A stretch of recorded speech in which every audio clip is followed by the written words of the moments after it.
Try করার পরে যদি না পারে পেছন থেকে ঠিক করে দেওয়ার দরকার আছে না? কিন্তু অনেকে আবার পেছনে উঠতে বসে থাকে, দেখলাম ভুল করে তারাবির নামাজে আমাদের দেশে ঝামেলা নামাজ পড়ে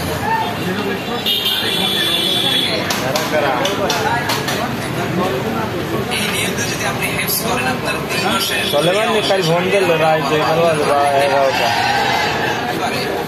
মানুষ ভুলের অর্থে নয়।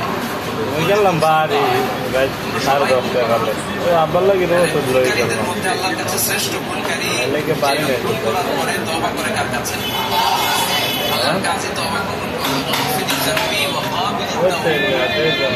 আমরা ভুল করবো, শয়তান ওয়াসওয়াসা দিবে, ঠিক কিনা?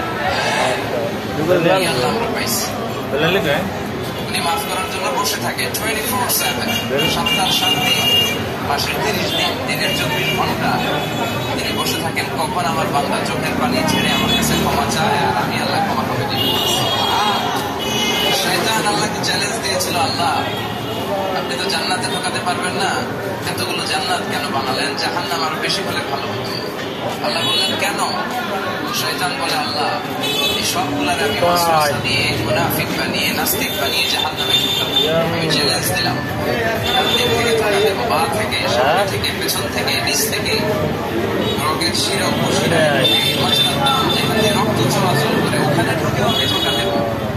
আপনি জান্নাতে ঢোকাবেন কেমনে? আল্লাহ বললেন তুমি আমার চ্যালেঞ্জ দাও, এত বড় সাহস, আমি তো সব রাজার বড় রাজা মহারাজা চিন্তা করে বলেন মহারাজার সঙ্গে চ্যালেঞ্জ দেওয়া যায় না। তুমি আমাকে চ্যালেঞ্জ দাও, ওকে ডান, আই টেক ইউর চ্যালেঞ্জ।